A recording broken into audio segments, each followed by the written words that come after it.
What's your message to the people? Their message is one of peace. What is your message? My message has been clear from day one 2 years ago. This anti-cop sentiment from this hateful ideology called Black Lives Matter has fueled this rage against the American police officer. I predicted this 2 years ago. So what I want to know, okay, Sheriff. do I want to know? With all due respect, do you know that this was because of that? Yes, I do. As a law enforcement officer? I've been watching this for 2 years. I predicted this. This anti-police rhetoric sweeping the country has turned out some hateful things inside of people that are now playing themselves out on the American police officer. I want to know, with all of the black-on-black violence in the United States of America, by the way, when the tragedies happened in Louisiana and Minnesota, you know that 21 black people were murdered across the United States? Was there any reporting on that? There was a black officer who was killed today. But was there any reporting on that? Sheriff, please, let's just keep the volume down here. So I understand, and listen, I'm looking at 3 dead cops this week, Sheriff, and I'm looking at 5 last year. You trying to tell me to keep it down? If you will just please, we can keep it civil. So, because the message to people at home, I'm sure you want, is one of civility. I wish, Don, I wish you had that message of civility have a conversation toward with this you. Hateful ideology, these purveyors of hate. You don't know what my message is. That's what I what want they to say do. to you is, these people preach vile and virtue in the name of hate. We're going to go to break, and we'll be right back. For over 39 years, I was a police officer in Milwaukee, Wisconsin. For 15 of those years, I was the sheriff of Milwaukee County.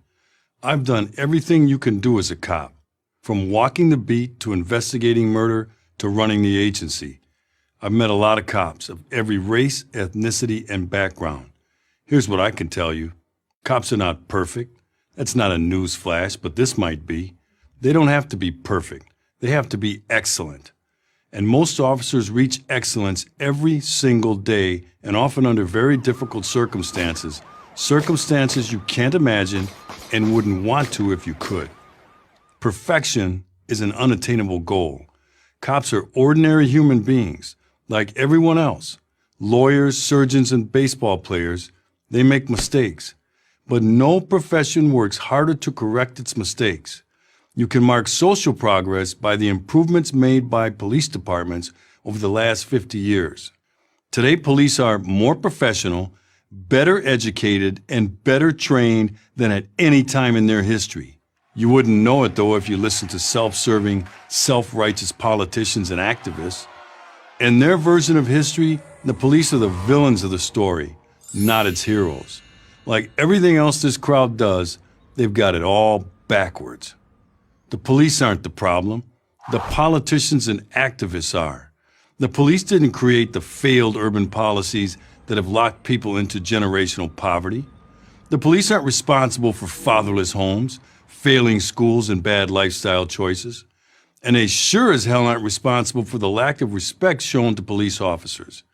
It is this lack of respect for authority, fostered over decades by the progressive left and its fear the police narrative, that has led to the needless deaths of so many young black men. When Officer Darren Wilson told Michael Brown to get out of the middle of the street in Ferguson, Missouri, did Brown comply? No. When officers in Baltimore told Freddie Gray to stop resisting arrest, did he comply? No. When officers in New York City told Eric Garner to stop resisting arrest, did he comply? No. Here's a useful tip. If you want to avoid a bad outcome with a police officer, follow this simple rule. When a cop gives you a lawful command, obey it, even if you disagree. Whatever problem you are experiencing is not going to be settled on the street. People with complaints need to use the process established for that purpose. Though cops don't have the final say, they do in that moment. How you react can be a matter of life or death. But the idea that a law-abiding citizen has to fear the police is a terrible and destructive lie. Let's get some perspective.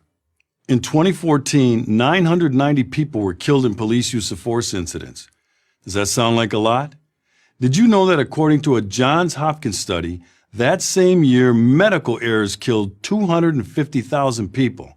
Yet activists aren't marching in the streets demanding that the medical profession be reformed. Why not? Why is it that the people who protect you from the bad guys, and I've seen these bad guys close up, are the subject of distrust and anger? Why is it that groups like Black Lives Matter, I call them Black Lies Matter because it's based on the falsehood that police represent a danger to black people, are celebrated by the media and politicians?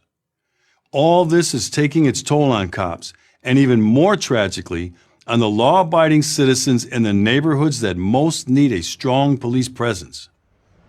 The murder rates in these neighborhoods are going up because lawful aggressive policing is going down. Heather McDonald of the Manhattan Institute has explained why. She calls it the Ferguson effect. And it's real. It's also common sense. Why, police officers reason, put your career at risk if 30 seconds of smartphone video taken out of context can destroy it. Here's the truth. Police aren't afraid of walking the streets or being shot by random criminals. They're afraid of being involved in an incident that would label them forever as trigger-happy racists. Are there bad cops? I know firsthand that there are. I've had to fire them. But the overwhelming majority are good, decent men and women concerned about the law-abiding citizens in the communities they serve and are willing to put their lives on the line to protect them. Those who try to convince you, either out of ignorance or out of some ideological agenda, that the police are the enemy, those are the people you should fear. Run from them, not the cops.